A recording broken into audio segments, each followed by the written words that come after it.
Olá, esse é o programa Palavra Nua e hoje nós estamos recebendo a companheira Marline da Soler e também o companheiro Kleber César Busato, um casal que tem atuação no Conselho Indigenista Missionário Cine Regional Sul, aqui, né, representando a equipe Florianópolis. Tudo bem contigo, Marline? Seja bem-vinda ao programa. Como está você? Oi, tudo bem? Então, eu sou a Marline e para mim é um grande prazer estar fazendo parte desse programa, né? Que é tão legal e tão importante para nós que estamos na militância e nessa vida do indigenismo. Então, Kleber, aí do lado, né? Tudo bem contigo? Como está você? Oi, Cláudia. Olá a todas as pessoas que acompanham o programa. Alegria estarmos dialogando nesse momento, né, com vocês. Muito bem. Então, para quem está nos acompanhando, eu vou dizer aqui, Kleber e Marlene, que a gente já se divertiu um montão nos bastidores, né? Que a gente tem aí a companheira Cláudia lá na fronteira com o Uruguai e o companheiro Ivan também do CIMISUL e as pessoas que vão ajudando a gente também na construção desse programa. Então, espero que a gente tenha um diálogo bem bacana.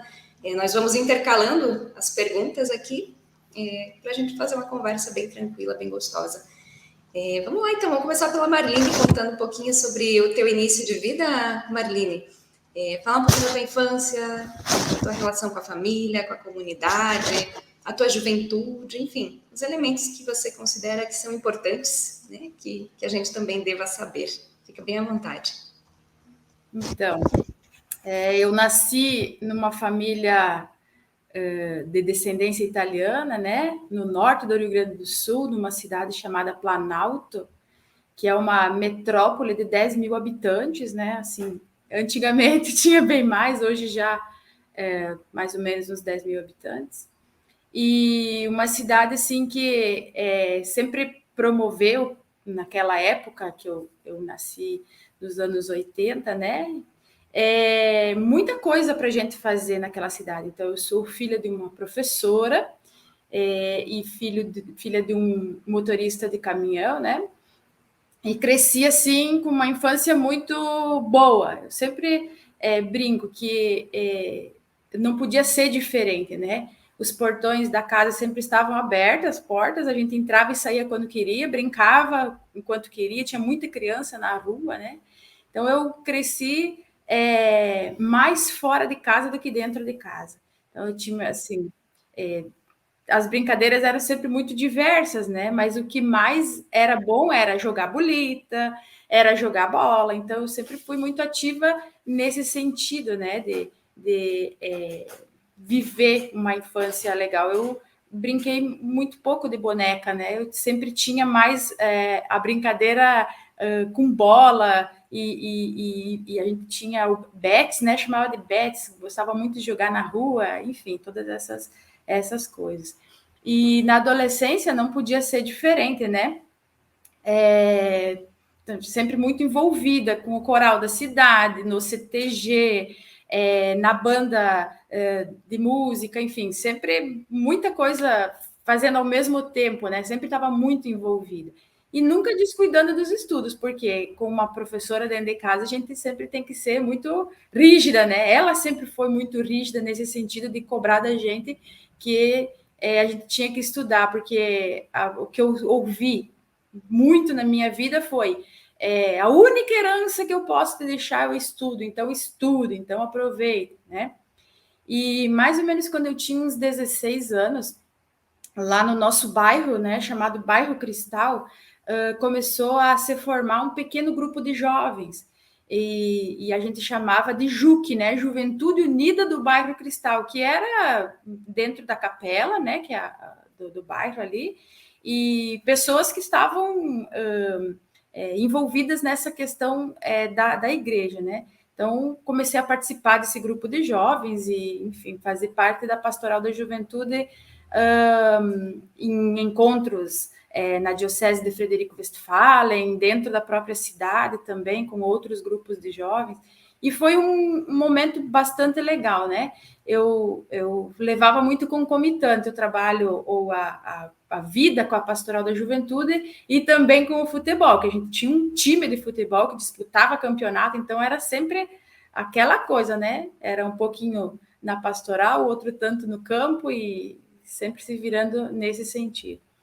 E no final, né, do ensino médio, então eu prestei vestibular e passei, né, para fazer farmácia bioquímica. E não queria fazer, porque eu queria a minha vontade era de ter feito jornalismo, né? Mas aí o pai e a mãe conhecem, não, tem que fazer uma faculdade que dá dinheiro. Sabe aquelas coisas de gringo pão duro, né? Que tinha que se sustentar, não podia ficar dependendo do pai e a mãe. E na época, foi bem na época que teve a lei de que precisava de farmacêutico 8 horas na farmácia. Então, segundo a mãe, é uma faculdade que vai dar dinheiro, então vai. E eu fui meio contrariada, mas cursei 5 anos de faculdade, né? Me formei como farmacêutica analista clínica, atuei por 6 meses da minha vida como farmacêutica, né? Comecei a minha atuação em Chapecó, lá numa farmácia em Chapecó, e depois, assim, não era aquilo, não entendia por que não é, que eu não queria aquilo, né? E aí surgiu a oportunidade, já depois de casada, né, de trabalhar ou de atuar junto aos povos indígenas. E aí eu fui entender uma coisa que desde criança era muito forte para mim, né? Porque Planalto, ela tá dentro da terra indígena Nonoai. Então, a constituição da cidade se deu dentro da terra indígena. E uma parte da minha família, quando os Caingangue de Nonoai retomaram a terra, né? Um irmão do meu avô, ele foi convidado a ser retirado desse lugar, foi para o Mato Grosso, né? Foi levado para o Mato Grosso e aquilo gerou muita revolta na família, né? Por conta dessa situação toda. Eu era muito criança, mas a gente lembra de algumas coisas, né? Então, eu escutei sempre, dentro da família e fora também, que essa bugrada vagabunda, né? O que essa bugrada tá fazendo, mandando nossas famílias para longe, quer acabar com a cidade? E aí, ao mesmo tempo que as pessoas falavam isso, né? Elas compravam do índio o mel, compravam a lenha, compravam o pinhão. Os indígenas sempre foram muito assíduos na cidade, então a minha avó, ela morava no centro e sempre tinha uma senhora que era uma indígena, o nome dela era Maria, que ela vinha, ela e um outro senhor chamado Pedro Cabrito, e vinham para a cidade, né? E paravam na minha avó e ela sempre alcançava comida para eles. Então, ela comprava o mel, comprava o pinhão, mas sempre alcançava comida. Então, eu sempre tive a presença desse casal, né, lá na casa da minha avó. E ela nunca serviu a comida para eles fora de casa, na área. Ela chamava para dentro, né? Então, não entendia como que, ao mesmo tempo que chamavam, diziam coisas para eles, também acolhiam dentro de casa, né? Mas da minha avó eu não escutava isso, eu escutava dos meus tios, eu escutava, enfim, de outras pessoas. E quando eu estava fazendo faculdade, eu tive o prazer de fazer um estágio na terra indígena Mato Preto, né? Lá em Getúlio Vargas. A gente trabalhava com eles a questão da DST, né?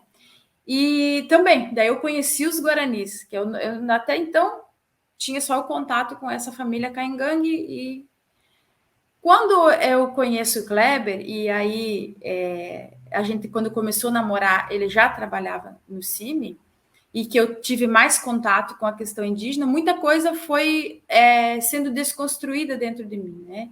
E aí a vontade de conhecer, ela foi muito grande, ela foi maior. E a gente começou, então, eu ia volta e meia, quando fazia algum trabalho que eu poderia estar indo junto, eu ia, né, para a aldeia. E quando apareceu, então, essa oportunidade de trabalhar na equipe Chapecó, né? Então, eu fui, e fui, assim, muito armada, né? No sentido de como que será que vai ser, né? Mas também eu estava muito aberta para receber o novo, para entender, para liberar essas interrogações que estavam dentro de mim já desde muito cedo, né? Desde criança. E eu considero que deu certo, né? Deu tão certo que eu estou aqui até hoje, né? Já encaminhando para os 20 anos de casa, já fazendo esse trabalho há bastante tempo e me identificando bastante com isso. Então, logo assim, nos primeiros anos, surgiu muito questionamento, né? Não interno, eu estava certa do que eu queria, eu sabia que era, mas por parte da família, né? Então, tu vai largar a tua profissão para se dedicar a isso. Tu vai abandonar a tua profissão para ficar nisso. Sabe, umas coisas assim que... Mas Sim. depois, com o tempo, as coisas foram se ajeitando e hoje é super tranquilo, hoje todo mundo aceita, acolhe, né? E estamos aqui. Perfeito, Marlene. Depois a gente vai querer saber mais, né, sobre esse início, né, no Conselho Indigenista Missionário, porque, como você disse, são 20 anos já, né? Uma vida, uma história. Mas eu quero ouvir agora um pouquinho o Kleber também, para falar sobre esse teu início de vida, Kleber, a tua infância, adolescência, relação com a comunidade e tal. A gente sabe que o Kleber também foi seminarista, né? Então depois a gente também vai querer saber um pouquinho de como foi todo esse processo. Pode ser, Kleber, fica à vontade aí para contar aí para a gente. Então, eu sou filho de pequenos agricultores, pai e minha mãe são pequenos agricultores, toda a família, né? Natural ali do interior também do Rio Grande do Sul, do interior do município de Frederico Westphalen, na linha Alto Alegre. Ainda pequeno, meus pais mudaram, na época a terra era pouca, né? As famílias grandes, então eles adquiriram uma pequena propriedade numa outra comunidade vizinha, linha Lajeado Bonito, interior do município de Seberi, ali também no norte do Rio Grande do Sul. É onde a gente se criou, né? Na comunidade do interior também, né? Vida típica, né? Trabalho durante a semana, estudo, final de semana, esporte, né? Na comunidade, enfim. Até o final, enfim, do ensino fundamental, né? Da época. E naquele período, não tinha opções praticamente de estudo, ensino médio, senão nos centros urbanos. E para quem morava no interior, não tinha também, por exemplo, a política pública do transporte público, né? Então, praticamente inviabilizava a continuidade dos estudos. E a gente também tinha sempre uma vivência na comunidade eclesial, né, na igreja, na capela, como se fala, né, no interior. E dentro desse processo, eu acabei, então, fazendo uma experiência de ir para o seminário diocesano da Diocese de Frederico Westphalen, seminário menor, fica ali na cidade de Frederico, em 91, imagina, 1991. Então, entrei no seminário e cursei o ensino médio ali em Frederico, propedêutico também em Frederico, depois a faculdade de filosofia, já morando em Viamão, né, próximo à capital, Rio Grande do Sul, e nos anos 98 e 99 até meados do ano 2000 também fiz a faculdade de teologia, uma parte da faculdade de teologia em Passo Fundo. Quando, enfim, processo de discernimento, achei por opção melhor não seguir, né, na caminhada para o sacerdócio. E eu lembro bem que o contato, enfim, com o CIMI também, a gente sempre, ali nas comunidades do interior, de Seberi, Frederico, fica exatamente entre essas grandes áreas indígenas, né? Na época a gente não tinha noção praticamente disso, né? Mas Nonoai fica a cerca de 20 quilômetros, Guarita também, cerca de 20 quilômetros, né? Iraí também, que também tem comunidade indígena, né? Tem povo caigangue. Enfim, então, os caigangues sempre circulavam no interior comercializando, especialmente cestos, né? Que eram utilizados pelos agricultores, lá em casa mesmo, pai e mãe, né? Sempre compravam cestos para colher milho, né? O milho, a área dobrada, né? Botar na carroça, enfim. Então, eram os utensílios que eram comprados das famílias indígenas, né? Que passavam, circulavam, fazendo o comércio, né? Desses produtos, enfim, desses materiais. Mas, então, a gente tinha esse contato, essa referência, né?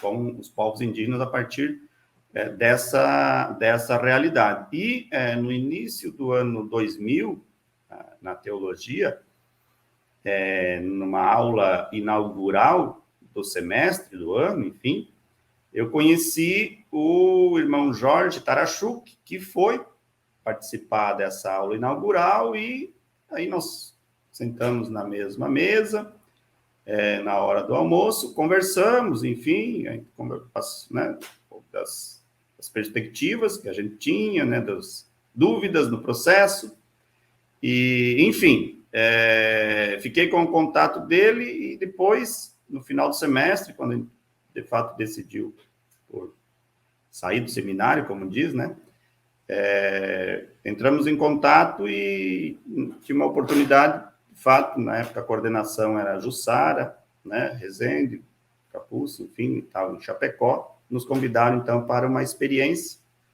e a gente foi em julho do ano 2000, ali em Chapecó, nos encontramos já com o Ivan, né, que também estava já fazendo experiência na equipe, ficamos uma semana, inicialmente ali no mês de julho, né, foi assim uma paixão muito à primeira vista, digamos assim, né, muito grande, muito intensa,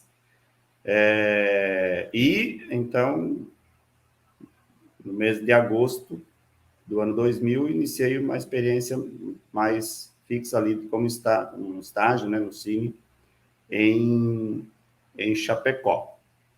E aí depois seguiu, né, no início do ano 2001, a gente fez o curso de formação básica, mudamos para a equipe de Iraí, já atuando ali na região norte do Rio Grande do Sul, com os colegas ali da equipe de Iraí, já o Mário, a Regina, enfim.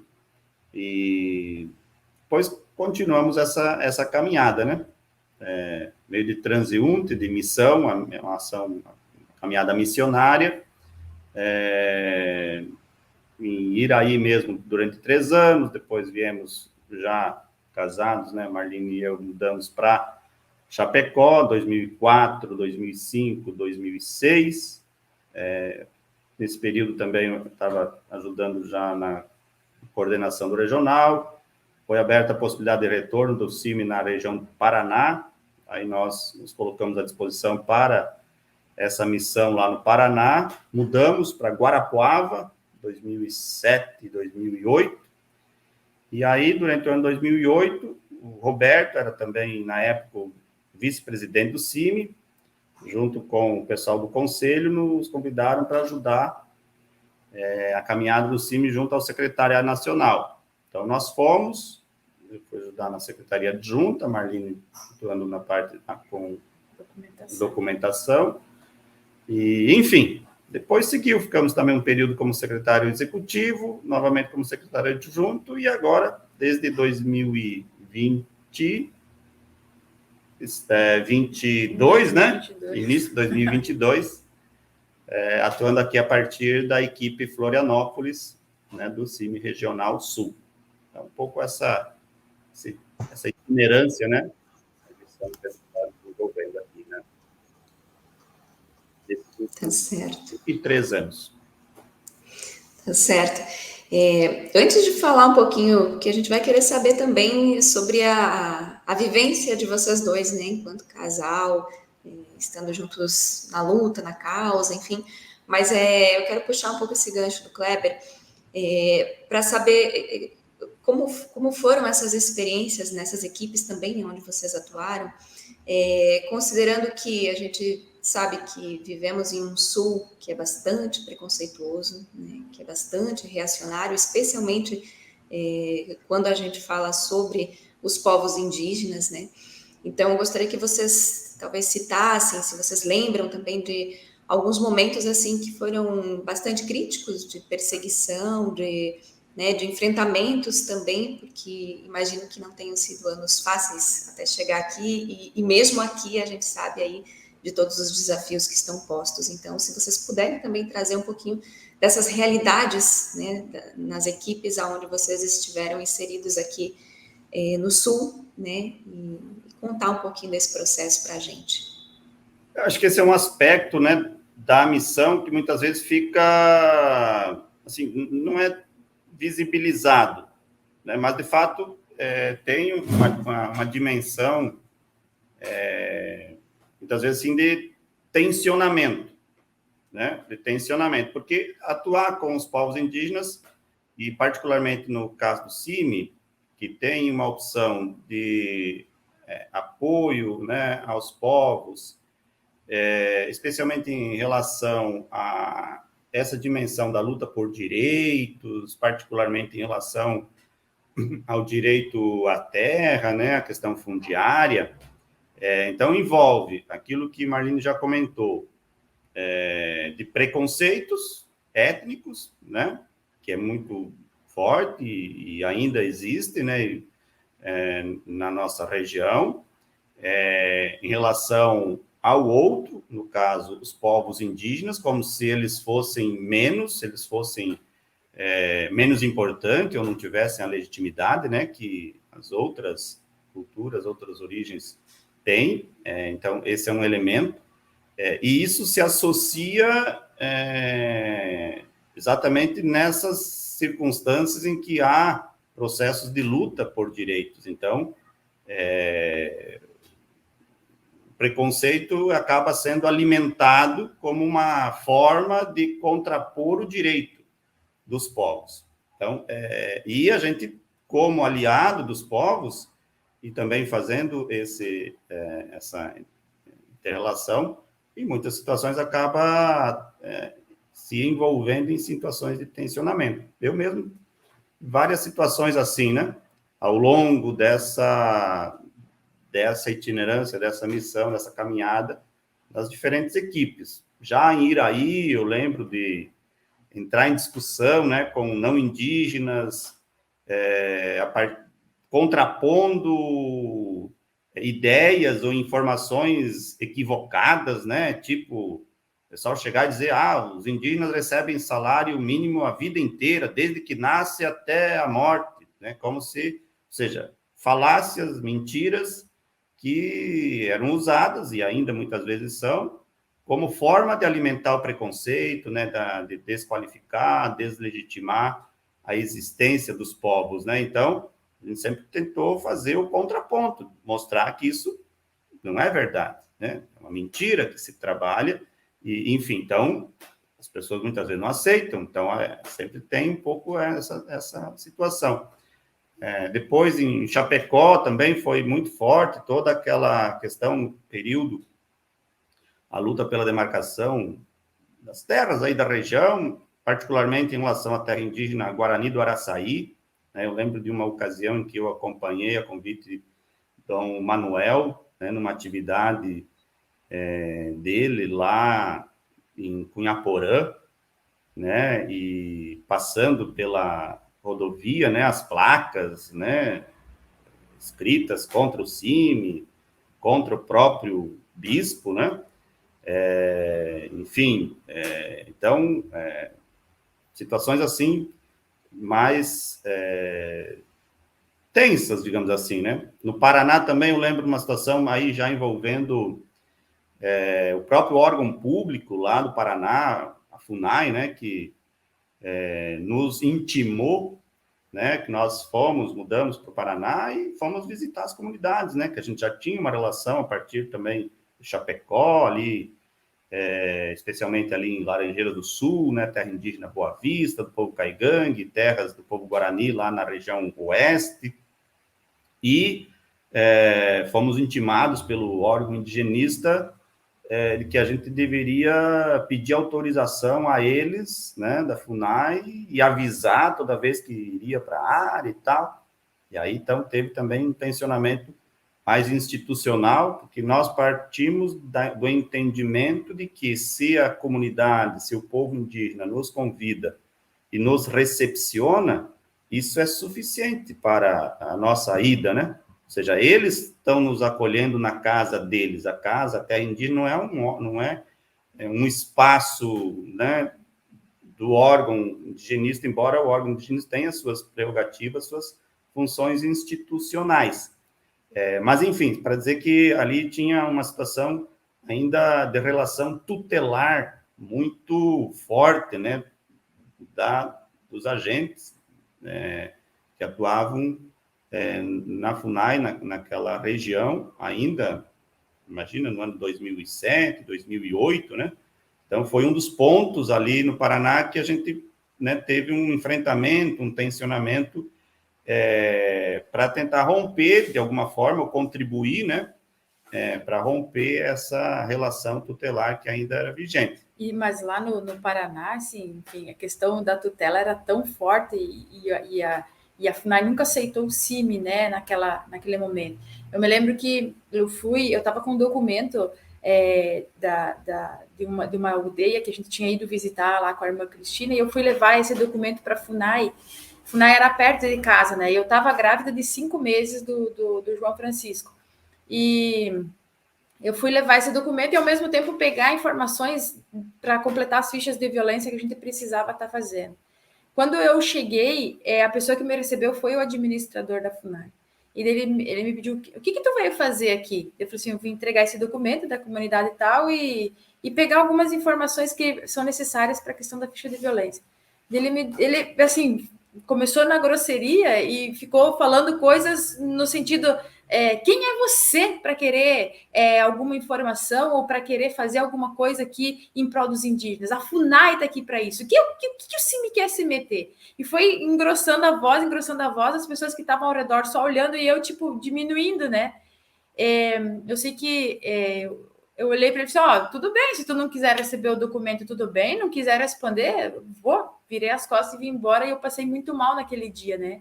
Então, nem a gravidez ele respeitou, nem a situação que eu me encontrava naquele momento. E no Paraná foi muito tenso com relação a essa... Tanto da igreja, né? Por parte da igreja, eu acho que um grande desafio para nós é chegar nas reuniões e a gente ter que falar convencendo as pessoas de que o trabalho com os indígenas é importante, que o trabalho pastoral com os indígenas é importante. Porque as pessoas, dentro da própria Igreja Católica, elas não têm essa aceitação, né? É um trabalho que talvez não seria muito necessário, né? E a gente viveu isso muito fortemente no Paraná. Em algumas situações em Brasília também a gente viveu essa questão. E agora aqui em Santa Catarina, né, na região, também, assim, a gente precisa o tempo todo estar referenciando a importância, fazendo com que as pessoas entendam o quão é necessário ainda fazer esse trabalho com os indígenas. Muito bem, é isso. Depois também algumas situações, né, tensionamento envolvendo já no âmbito do Secretariado Nacional, né, o CIMI passou também nesse período por processos de perseguição política, né, especialmente no Mato Grosso do Sul, com a CPI, uma CPI na Assembleia Legislativa do Mato Grosso do Sul, né, contra a atuação do CIMI lá na região. Então, como secretário executivo, a gente foi prestar depoimento, né, ser ouvido, enfim, na CPI. O CIMI depois conseguiu neutralizar, no sentido que era uma ação política, né, do setor ali vinculado aos interesses das grandes corporações, do agronegócio. a própria Justiça Federal anulou, né, inclusive o ato que criou a CPI, né, lá no Mato Grosso do Sul, mas o material depois foi enviado para a CPI da FUNAI do INCRA, já na Câmara dos Deputados, em 2015, 2016, 2017, né? E aí também tivemos essa honra de ser listado, né? Como indiciados pela CPI da FUNAI do INCRA, exatamente por essa atuação que a gente fazia ali junto ao secretariado e nas regiões, né? Também pelo domínio, né, da bancada ruralista, né, que tem uma atuação violenta contra os direitos dos povos indígenas, né? E nos identifica, né, como um aliado. Então, por isso que a gente fala uma honra, porque é isso, é um reconhecimento, a gente entende como um reconhecimento da nossa atuação. Mas, claro, são situações de tensionamento, né, que acaba envolvendo também a pessoa, né, a nossa pessoa, a família e assim por diante. Eu lembro de uma ocasião aí, falando da família, só para citar uma situação também emblemática, já na Câmara dos Deputados, finalzinho do ano 2014, quando a bancada ruralista tentava aprovar na comissão especial a PEC 215, proposta de emenda constitucional número 215, e havia um grupo de lideranças, cerca de 200 lideranças indígenas, lá em Brasília. Nós estávamos acompanhando, eu estava com os 2 filhos nossos, né, o João e o Pedro, eram pequenos, e fomos, né, ali na entrada do anexo 4 da Câmara, e um segurança, enfim, ali, um policial, pegaram os cabelos de uma indígena do povo Xerente, né, lá a Elza, né, a Elza lá do Goiás, do Tocantins, e aí teve uma reação dos outros indígenas que estavam ali, teve um início de conflito, né, e aí spray de pimenta e coisas do gênero, né, e aí estava com as crianças, tinham que nos afastar, e eles também sentiram isso, né, de forma assim física, né? Mas para além dessas questões, claro, a gente também sempre vive com, de certa forma, com o pé na estrada, né? Sempre viajando, sempre. Então também tem essa dimensão também do ponto de vista familiar, especialmente na questão da relação com os filhos, de alguma forma também de um certo distanciamento, né? Em relação a isso. Então tem essas consequências, esses desdobramentos, né, da missão para a questão da vida da gente, da família, mas, enfim, é um pouco também, como a Marlene falou, é uma forma também de doação, né, em função dessa missão e do que a gente entende, né, também como uma ação, uma missão da igreja, né, nós enquanto cristãos, e também dentro da própria igreja católica, no caso, né? Faz parte da luta para que todos tenham vida, e tenham vida plena, vida em abundância, vida boa, né? E os povos, no nosso entendimento, para isso, precisam de suas terras devidamente reconhecidas, devidamente demarcadas, protegidas, né? E os preconceitos superados em nossa sociedade. Perfeito. Gente, ouvindo vocês falando, né, a gente percebe assim que há, né, nessa luta toda muito amor, né, uma militância bastante amorosa também, né, que a gente pega firme assim e defende e protege com todas as forças. E antes o Kleber comentava, né? Foi um amor à primeira vista, né? Foi algo muito intenso, assim, esse primeiro momento de aproximação com o CIM. Eu gostaria que vocês também trouxessem elementos, assim, Kleber, né? De como foi realmente esse primeiro contato com o CIMI, o que você viu, o que você sentiu, assim, que em algum momento você disse, não, é aí que eu tenho que estar, é aí que eu preciso atuar. E a Marlene também nesse mesmo sentido, né? O que fez não ser jornalista, né? Que você comentou antes, mas assim, de dizer, não, é aqui que eu vou seguir a minha vida, né? Misturando essa vida familiar, a militância, né? E na defesa da causa indígena. Então, eu fiz uma junção entre a questão da minha caminhada até então, né, seja nas comunidades, seja no próprio seminário, né, e tinha essa perspectiva de uma atuação com esse elemento, essa natureza religiosa, digamos assim, né, e uma atuação mais concreta, né, em torno de uma causa real, maior liberdade de atuação do que a atuação enquanto sacerdote, digamos assim, né? A experiência que eu tive no CIMI, ali em julho, né, do ano 2020, foi uma experiência muito intensa, né? De apoio, né, a uma situação concreta, né, com o povo guarani, e que, de fato, eu me senti completo naquele espaço de atuação, naquela missão, né? E não tive dúvida nenhuma, assim, em relação a seguir nessa caminhada, inclusive fazendo opções do ponto de vista financeiro, do ponto de vista de segurança, né? Eu, em 2001 fiz um concurso público no estado do Rio Grande do Sul, como para professor, né? O governo Olívio abriu, né? Recompor os quadros, passei no concurso, fui chamado, né? Passei ali para dar aula, ensino médio, né?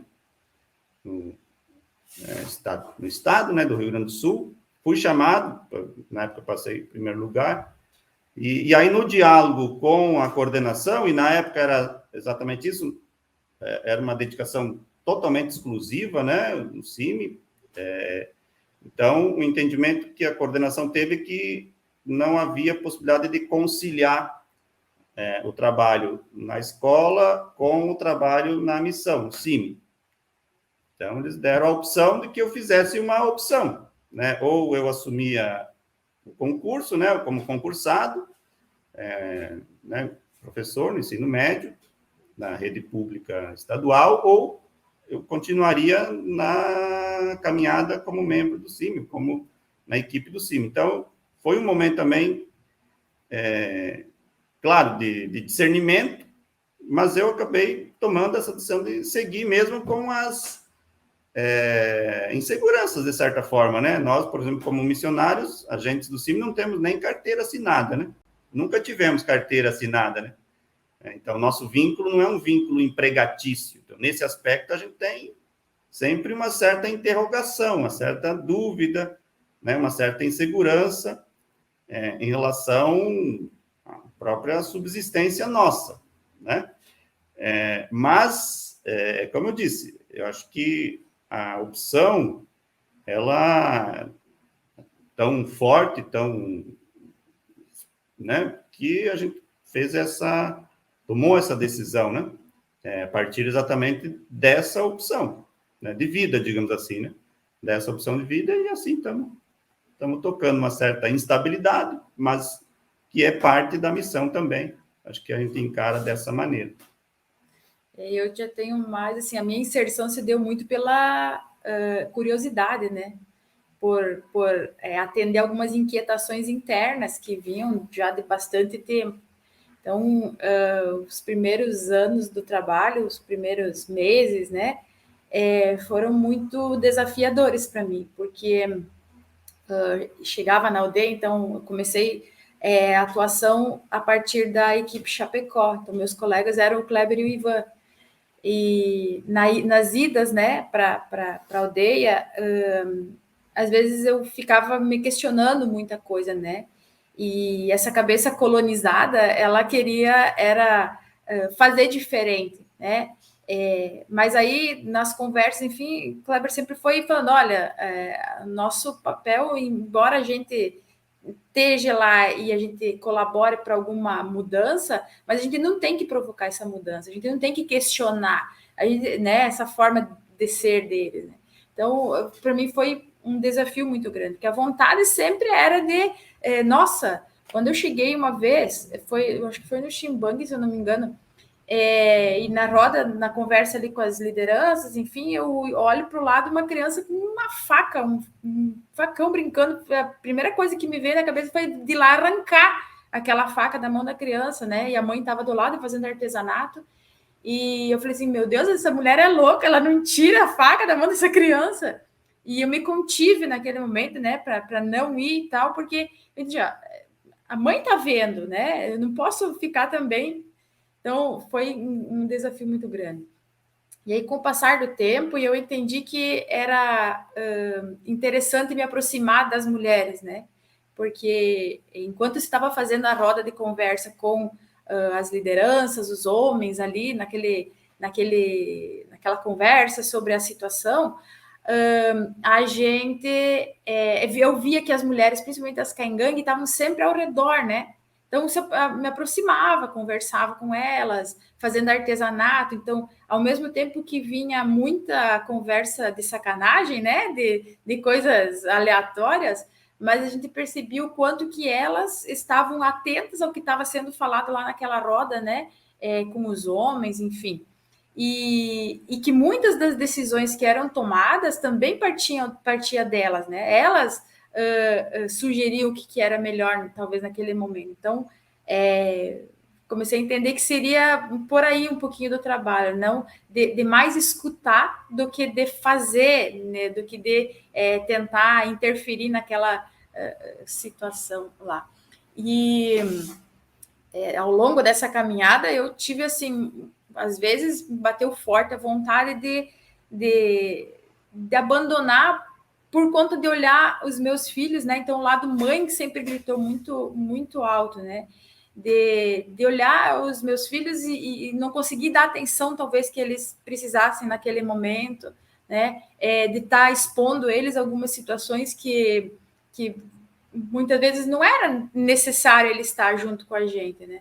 Mas aí, não sei se foi nessa vez ou foi em outra vez, talvez, que as crianças também estavam com a gente numa ida para a Câmara, que a gente entrou numa sala, né, do anexo 4, e o João estava junto, ele era pequenininho, devia ter uns 4, 5 aninhos, que a primeira coisa que ele fez, ele saiu correndo, ele largou da gente e foi correndo e foi sentar lá na mesa da tribuna, lá, como é que chama? O negócio da... E aí ele saiu de lá dizendo assim que ele ia ser deputado, mas que ele ia defender os indígenas. Então, assim, umas coisas assim que a gente vai lembrando e vão fazendo diminuir essa vontade de abandonar, que é muito mais forte do que a gente, né? Então, bate a vontade de sair, mas ao mesmo tempo a gente pensa em tudo que está acontecendo, em tudo que a gente passou até aqui, e essa vontade ela diminui, né? Não é tanto pela insegurança, como o Kleber falou, mas para mim o que muito fala assim é a questão da família, né? A questão, o ser mãe, ele é muito dividido nessa atuação missionária, né? A gente não é uma mãe como a gente gostaria de ser, né? A gente é uma mãe talvez pela metade, que é a forma com que eu às vezes me senti. Mas não que não seja bom para os nossos filhos, porque eu acho que hoje eles têm uma mentalidade, uma cabeça que é legal. Então, o João, ele falou na escola esse ano aqui, que o pai e a mãe dele eram missionários, e trabalhavam no CIMI com os indígenas. Imediatamente a professora quis falar com a gente, imediatamente. Então, a gente conversou com ela, ela disse assim, olha, ele é uma pessoa, uma criança um jovem já, né, que ele participa, ele discute, ele traz as questões, ele dialoga com a gente, né? Ele problematiza às vezes, ele tem a crítica, mas ele tem uma crítica que ajuda a fazer a reflexão dentro da sala de aula, né? E o Pedro da mesma forma, acho que o Pedro ele tem uma outra visão de como ser, né? Jovem dentro de uma universidade, por exemplo, ele se envolve com as lutas dos estudantes, ele tem toda uma outra visão. E daí, então, isso alegra a gente, de certa forma, né? Pensar, a gente não foi mãe pela metade, como sempre pensei que fosse, né? A gente fez um trabalho, eu acho que fez um bom trabalho, e espero que continue sendo um bom trabalho, né? Também no papel de mãe.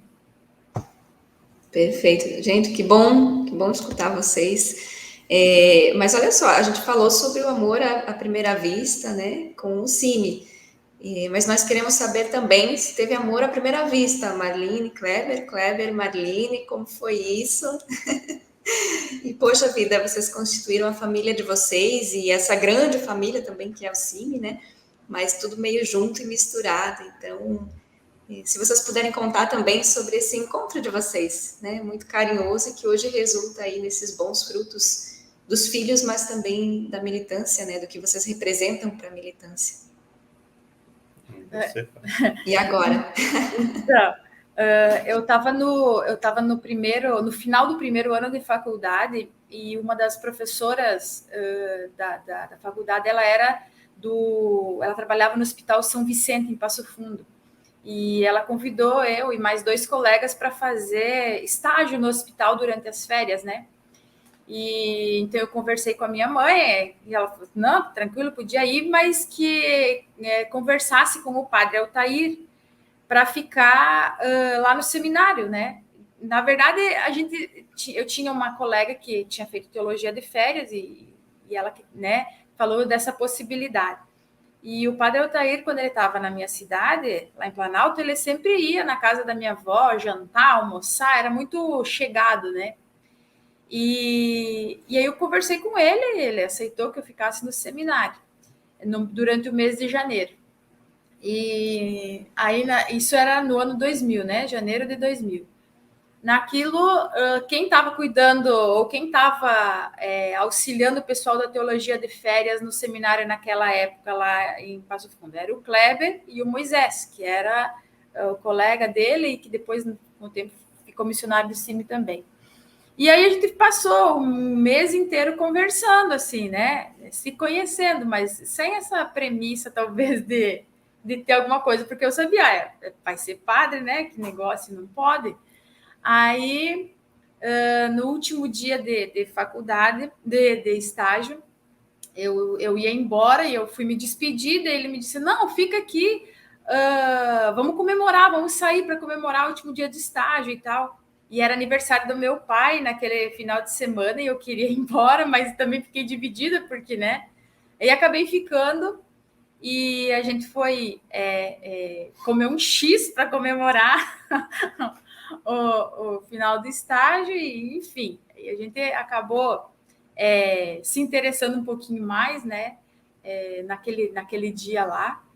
E eu fui embora no dia seguinte, mas, assim, nunca nem imaginei que um dia pudesse estar encontrando ele de novo. Aí, em outubro do mesmo ano, em outubro de 2000, eu recebi um papel escrito Kleber, um telefone em Chapecó. Eu falei assim, meu Deus, quem que é Kleber de Chapecó, né? E não fiz a ligação, porque eu conheci ele em Passo Fundo, ia ser diácono naquele ano, né? Aí eu liguei, quem atendeu foi o Capucci, né? Eu pedi do Kleber, disse, não, o Kleber tá viajando e tal. Eu falei, tu podia me dizer quem é o Kleber? Daí ele disse, ué, mas tu não sabe para quem tu ligou? Eu falei, não, só queria ter certeza, né? Aí ele falou, Kleber Busato. Eu falei, meu Deus, o que tá fazendo em Chapecó? Enfim, aí de um tempo depois, eu liguei de novo e daí a gente conseguiu conversar. E aí ficamos de, outubro até janeiro, conversando por telefone. Eu ligava, ele ligava, e assim, ficamos, né, trocando conversa só.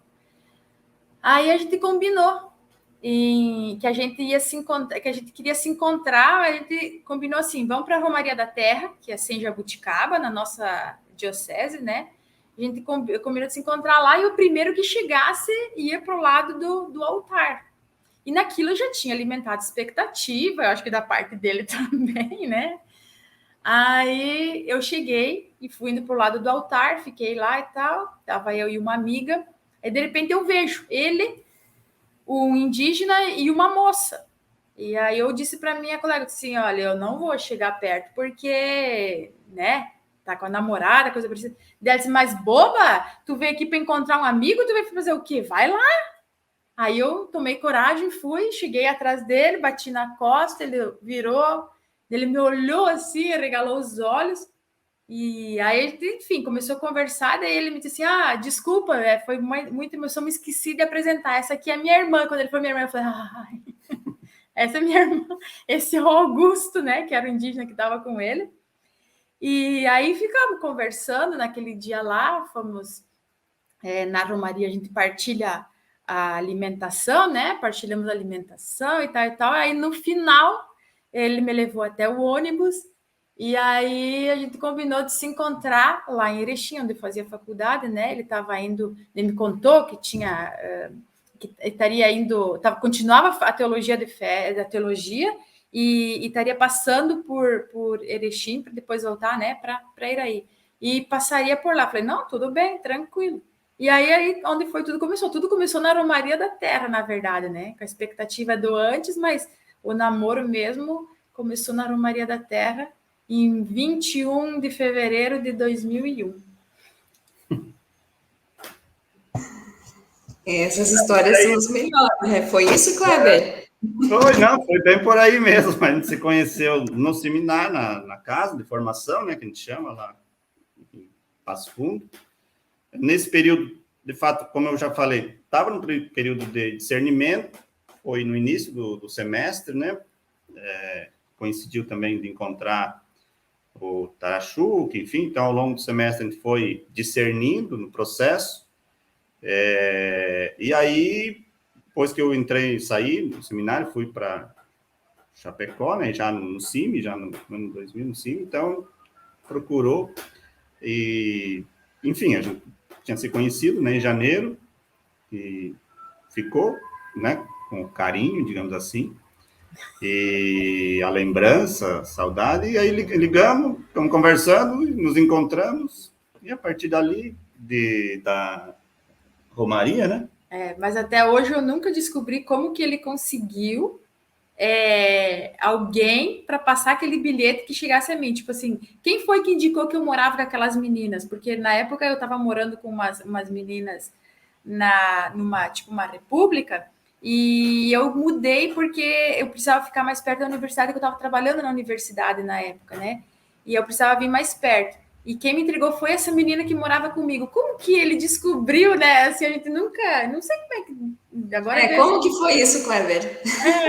Não, eu acho que eu fui numa atividade em Erechim mesmo, e aí até procurei lá,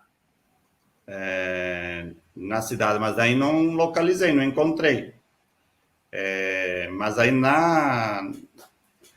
nesse encontro, que era o pessoal do MAB, enfim, encontrei uma referência, enfim, da família. Aí consegui um telefone do local onde ela ficava, né?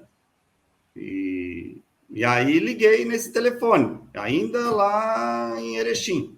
Só que aí no dia que eu liguei, ela não estava. Aí eu voltei, aí deixei o recado. Aí depois ela ligou atrás, de volta. Foi o Laércio? Eu acho que foi o Laércio, né? Era um colega, também era um colega de seminário, e que tinha saído também, tinha mudado para Erechim. Estava na Caritas. Atuando a partir da Caritas. E aí eu encontrei com ele, eles se conheciam, né? Porque o Laércio também era amigo, conhecido de uma amiga da Marlene. E aí ele que passou esse contato, onde ela morava. Que bom, né? Que bom que passou. E aí a gente, enfim, namorou por 3 anos, praticamente. A gente noivou em agosto de 2003 para casar em fevereiro de 2004. E aí, em outubro, eu descobri que estava grávida e a gente antecipou, casou em janeiro. Então, a gente casou já com enxoval, né? Que maravilha!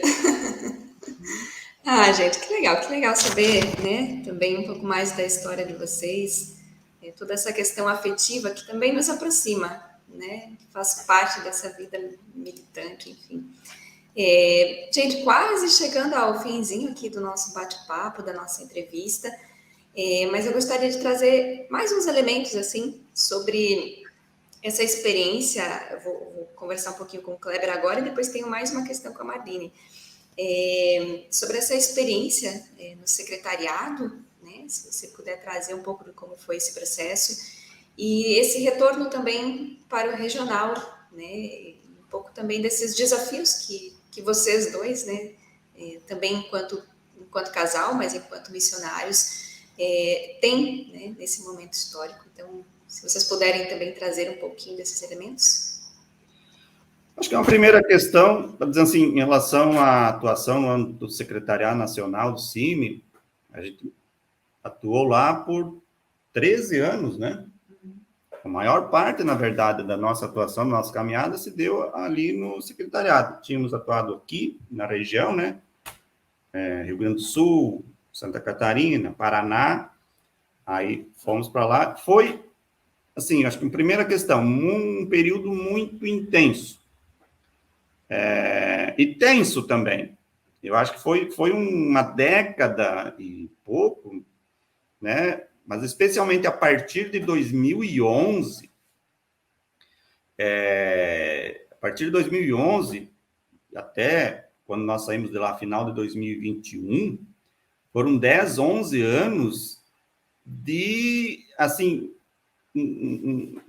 uma intensidade muito grande, especialmente em função do processo de ataque aos direitos indígenas perpetrados pelos setores antagônicos, né, especialmente na Câmara dos Deputados, e, a partir de 2014, também no âmbito do poder judiciário, né, com a questão do marco temporal, e na Câmara, a partir de 2011, com a PEC 215, né, que foi um instrumento que a bancada ruralista passou a operar para desconstituir direitos fundamentais dos povos indígenas, a tentativa de alterar o texto constitucional. A partir de 2014, especialmente decisões da segunda turma do Supremo, adotando a tese do marco temporal e, a partir dela, desconstituindo procedimentos administrativos, de demarcação de terras, enfim. Então, foi um período muito forte, né, de resistência dos povos indígenas e, por óbvio, dos aliados. E nós, enquanto CIMI, né, estávamos ali com essa missão também junto à direção da entidade, então, tivemos também essa responsabilidade de alguma forma também estar junto nesse processo, né? Então, acho que esse é um primeiro elemento, esse elemento da intensidade, do tensionamento, né? Então, nós, por exemplo, o CIMI, junto com o movimento indígena, adotamos tanto uma perspectiva, claro, de enfrentar essa situação do ponto de vista técnico, né, com serviços na área jurídica, na área da comunicação, né, fazendo contraponto também às informações e a narrativa, né, dos setores antagônicos, mas principalmente, de forma também especial, dando apoio à ação dos próprios povos indígenas, das próprias lideranças, né? Junto a esses espaços de incidência.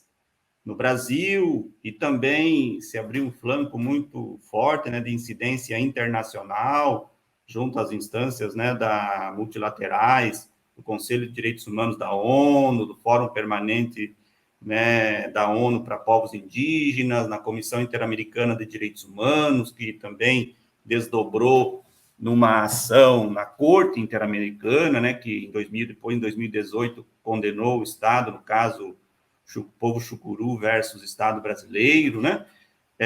Enfim, e aqui no âmbito nacional, a partir da incidência também direta nesses espaços, seja na Câmara, para tentar evitar a aprovação da PEC, né, até 2015, depois de 2015, com outros instrumentos, a própria CPI da FUNAI do INCRA, depois veio o PL 490, enfim, agora o 2903, mas para dizer assim, que esse foi um bloco importante de atuação, né, que a gente teve de dar ou contribuir nesse suporte também a essa presença das lideranças. Então, só para ter uma ideia, 2015, 2016, 2017, 2018, foram 4 anos que a gente somou, né, foram mais de 120 delegações de lideranças indígenas que a gente, né, de uma ou de outra forma, contribuiu acolhendo lá no Centro de Formação Vicente Canhas, né, para a hospedagem dessas lideranças, e acompanhando, né, em ações de incidência nos gabinetes dos ministros do Supremo, nas comissões da Câmara dos Deputados, do Senado Federal, enfim, uma atuação, então, acho que isso é um elemento importante. Um outro elemento, acho que chamaria atenção, exatamente essa relação com a própria igreja, né? O CIMI é um organismo da CNBB, o CIMI sempre teve muita acolhida, né, pelas direções da CNBB, seja nas assembleias, com espaços também para falar sobre a realidade, né, vivida pelos povos indígenas, nos conselhos episcopais, né, de pastoral, nos conselhos permanentes, que são instâncias, né, da Conferência Nacional dos Bispos do Brasil, sempre teve espaço. Então, essa dimensão também da participação orgânica, né, no âmbito dos espaços da própria igreja, também acho que é um elemento importante que a gente, durante esse período, né, teve essa tarefa, essa missão, e a gente avalia que foi muito importante e continua sendo muito importante, né, sendo feito pelos demais, mas no período que nós estivemos lá, eu considero né, que foi assim, um elemento extremamente importante, né, que é um pouco como a Marlene falou, está também no nosso espaço, né, próprio, é uma tarefa nossa também, estar informando, né, levando a informação, fazendo o diálogo, né, de forma muito transparente, nessa perspectiva, né, da defesa dos projetos de vida e futuro dos povos, que isso é parte da ação, da missão da igreja como um todo, né, e está dentro, faz parte, né, desse agir eclesial, né, dessa ação eclesial, do ser igreja, né, não é algo de fora que vem, né, ou seja, é algo que é, né, que é caminhada eclesial. E eu acho que, né, fez, considerando que, né, cumpriu essa tarefa, acho que um resultado disso também, do ponto de vista concreto, né, nessa disputa emblemática em torno do julgamento do recurso extraordinário, né, no Supremo Tribunal Federal, em relação ao marco temporal, a CNBB, enquanto Organização dos Bispos do Brasil, assumiu, né, tomou a decisão institucional de se colocar como amicus curiae no processo, né, constituiu advogados próprios, né, e se colocou, né, como amicus curiae, foi acolhido pelo Supremo nessa qualidade e atuou, né, na defesa do direito fundamental dos povos. Então, acho que isso é um elemento político, mas, ao mesmo tempo, é um elemento da vida, né, da igreja, que é uma manifestação expressa, explícita do compromisso da igreja com a vida e os projetos de vida e futuro dos povos indígenas. Eu acho que isso né, reflete também um pouco, de alguma forma, a atuação, né, nossa, do ponto de vista pessoal, institucional, e, enfim, acho que isso são elementos que destacaria com mais ênfase, né, teria muitos outros, mas daria essas ênfases, assim, em relação a essa atuação nesse período, né, no âmbito do Secretariado Nacional do CIB. Perfeito. Marlene, se você puder também trazer alguns elementos, quem sabe do retorno de vocês, né, agora para Florianópolis, como a vida, a luta segue por aqui também, né? A gente sabe que vocês também fazem todo esse acompanhamento junto ao Choclen, especialmente, e, enfim, você colocava antes também dessa aproximação, né, com as mulheres indígenas. Então, o teu trabalho, ele continua, né? Ele segue nesse sentido? Como tem sido, né, esse processo também de retorno aqui para o Sul? Então, o retorno, de certa forma, ele era uma coisa que já estava prevista, né? A gente já tinha essa vontade de voltar, já tinha essa coisa amadurecida, né? Mas foi um desafio. Acho que o nosso maior desafio foi porque no secretariado, embora a gente estivesse juntos, a gente também estava separado no sentido de ter um local de trabalho, de sair da nossa casa, né? De ter um pouquinho mais de separação entre as coisas. E a volta, o voltar, ele foi legal, mas isso um pouco se confunde, né? A gente tem um espaço dentro de casa onde que a gente trabalha, então está tudo sempre muito misturado. A nossa vida pessoal, nossa vida de casal, a nossa rotina do trabalho também, ela acaba se misturando muito. Então, às vezes a gente tem que parar e dizer, não, chega, agora nós vamos pensar em fazer alguma coisa para nós, né? Embora seja muito difícil, que a gente passa mais tempo em função do trabalho do que da nossa vida de casal. Mas a gente internamente às vezes separa isso, né? Embora pareça que a gente está tudo muito misturado. E o trabalho, essa volta, na verdade, ela foi uma volta bastante interessante, porque falando de mim, né? Eu volto muito mais amadurecida do que quando eu estava aqui. Então, o olhar que eu dou para o trabalho agora, para a missão agora, é diferente, né? Talvez eu dê uma visão mais estruturada daquilo e da onde que eu posso atuar a partir da equipe, né? A partir do CIMI. Então, eu estou contribuindo muito nesse momento aqui do CIMI com a questão da formação, participando do Coletivo Nacional de Formação, do Coletivo Regional de Formação, né? E dando esse olhar mais na parte formativa. E, de certa forma, esse olhar para a formação, quando vai para as aldeias, também ele é diferente, porque começa a perceber quais são as demandas que a gente pode estar atuando nas comunidades ou mesmo com os missionários, né? A partir dessa realidade que os povos hoje no sul do Brasil enfrentam. E assim, é uma coisa que na semana passada eu estava ajudando, né, contribuindo na coordenação do curso de Direito Agrário, de dizer assim que a visão, e acho que essa é uma coisa que a gente tem muito a contribuir, né? A visão que as pessoas do Brasil têm com relação ao Sul, ela, na questão indígena, por exemplo, ela pode ser melhor informada lá, né?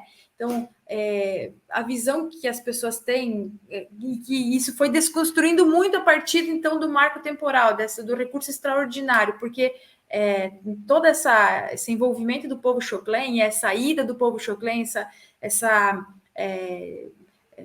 informação sobre, né, faz com que os outros povos do Brasil e as pessoas do CIMI entendam que o Sul também é um estado, é uma região que precisa de atenção, né? Não é como se fala por aí, que é um lugar rico, que as pessoas não têm necessidades. Pelo contrário, né? As menores terras do Brasil estão na região sul. Os indígenas passam tanta necessidade quanto em outros locais, né? Nesse sentido de defesa do território, de conquista de novos territórios, né? e de autossustentabilidade, enfim. Eu acho que o nosso papel ele se dá muito nesse sentido, de levar a informação tanto para os indígenas quanto para a sociedade envolvente ou para os outros, de fazer com que as pessoas entendam essa realidade como uma realidade que ela precisa de maior atenção, tanto do governo federal, estadual também, né? Como da sociedade, para não é perder essa visão romântica, mas é ter uma visão mais apurada da realidade, aonde que se pode incidir de uma forma mais de uma forma melhor, né? Para garantir, o Kleber fala sempre, essa vida plena e vida em abundância para os povos indígenas, né? Para garantir a defesa dos territórios, para ter essa forma mais atuante, eu acho, com relação às comunidades. E a gente, de certa forma, né, nessa mistura nossa de vida pessoal, vida de casal com vida profissional, a gente se complementa. Né? Assim, eu percebo que quando eu estou em baixa, ele me ajuda a levantar, quando ele está, eu vou ajudando ele. Então, assim, a gente se complementa nessa vida que é um desafio ser um casal e ser equipe ao mesmo tempo, né? Mas daí, na hora do conflito, por exemplo, eu acho que é mais fácil, porque a gente quebra o pau valendo, sabe? A gente vai para o enfrentamento, mas depois está tudo bem. Diferente de quando são pessoas, né, de fora, porque aí fica com milindre para falar, não consegue, né, trazer as questões que estão incomodando. No nosso caso, não, você está incomodando, a gente discute logo, a gente fala, briga, mas depois volta tudo ao normal e as coisas, a tendência sempre, né, voltar com mais fortes, né, mais certas, enfim, mais ou menos nesse sentido. E o trabalho com as mulheres, eu me aproximei muito, né, no ano passado, principalmente, das mulheres Guarani, da região norte do Rio Grande do Sul, né, do litoral norte. É um trabalho que eu acho que é importante fazer, né, com elas, mas elas também têm, assim, diferente dos Xoclen, as Guarani, elas já têm mais esse papel de liderança, né? Elas já são caciques, elas já têm essa manha de... E as mulheres Xoclen, elas estão começando a se inserir, né? Como vice-cacique, mas elas não têm, assim, no meu ver, muita abertura ainda para elas se deslanchar nessa liderança e para elas fazer esse papel de representatividade igual é dos homens, né? Então, eu acho que é um papel, uma questão que a gente consegue fazer a discussão e trabalhar com elas nesse sentido de não precisa, né, ter tanto medo de enfrentar, de se fazer representar, de dizer o que é importante ou não para a mulher nesse momento, junto às lideranças, que na sua maioria são masculinas, né, mas que estão abertas também para receber a demanda que vem delas e toda essa questão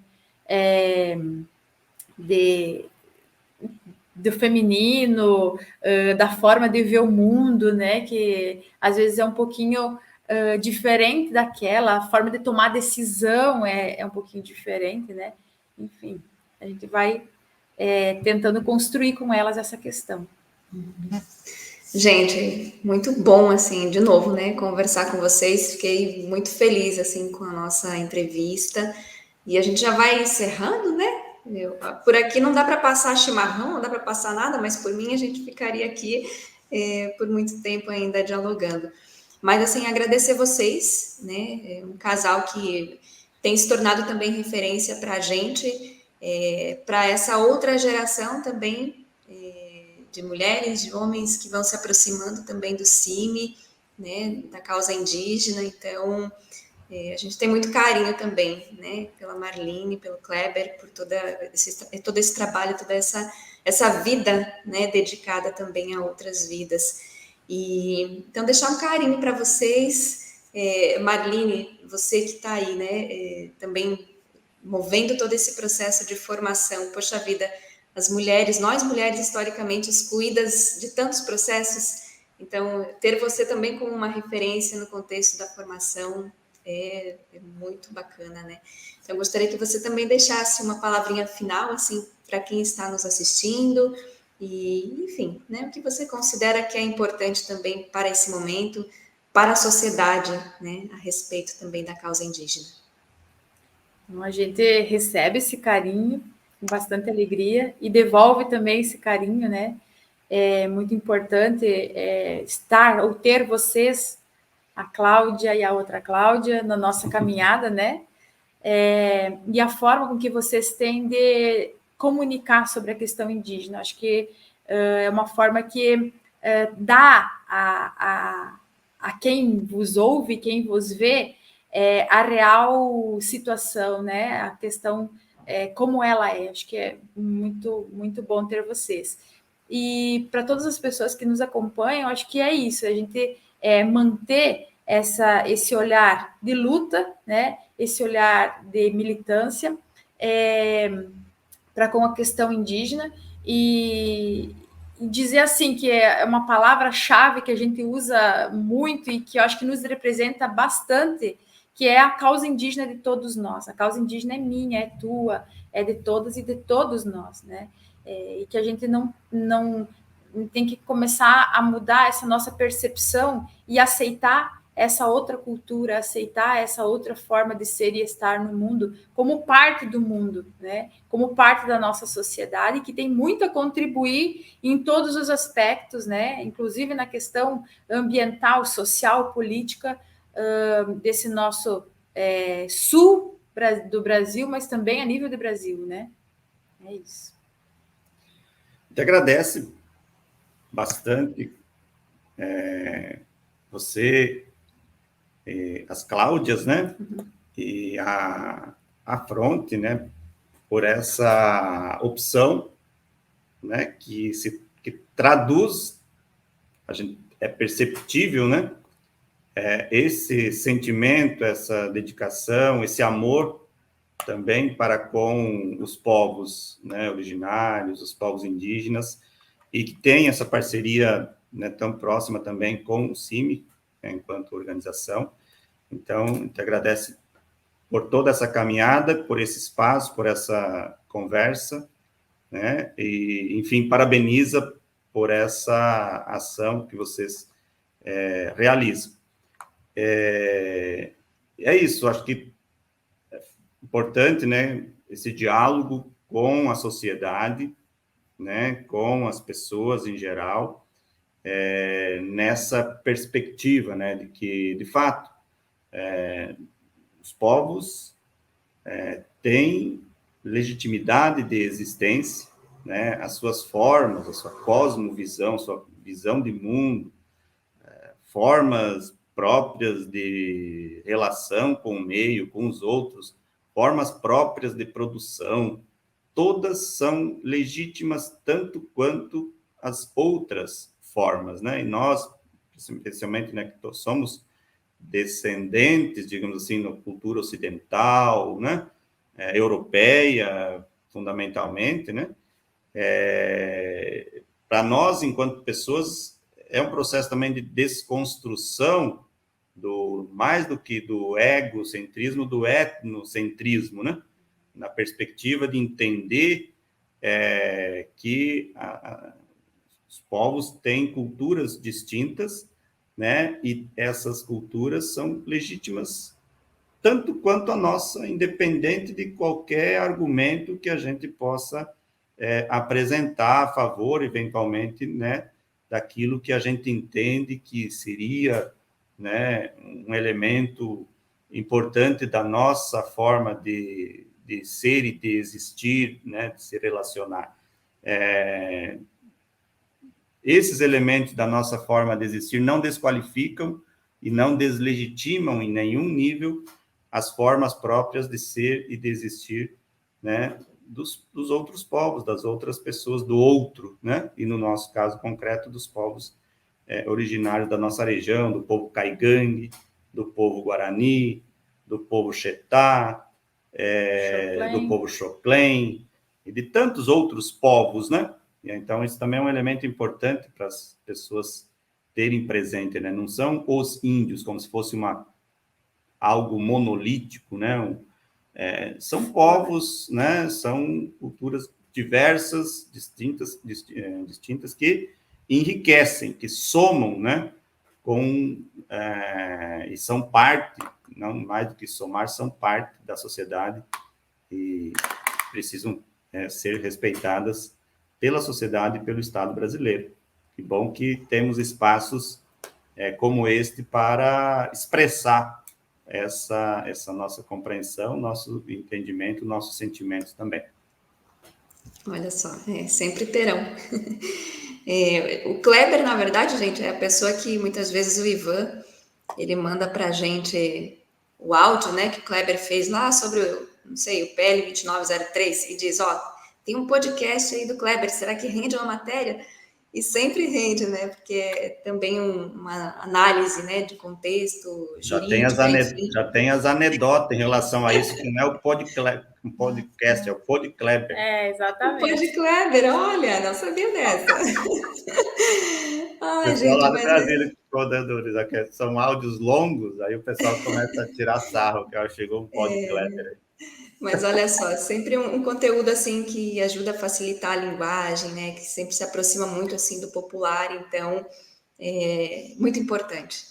Gente, um carinho de novo para vocês, tá? Muito obrigada, Marlene, Kleber. Obrigada ao Ivan, que está aqui na produção também, a Cláudia, que está lá na outra fronteira, né? E as nossas crianças que vão seguindo por aqui, acompanhando, né? A gente vai gravando, vai fazendo essa comunicação acontecer também, sempre, né, com muito apoio também do Conselho Indigenista Missionário, o Regional Sul aqui, especialmente, que sempre está aqui junto com a gente. Então, um beijo bem grande no coração de vocês e a gente se encontra na luta, né? É esse o nosso lugar de vida também. Então, tchau, gente. Obrigada mais uma vez. Forte abraço. Outro.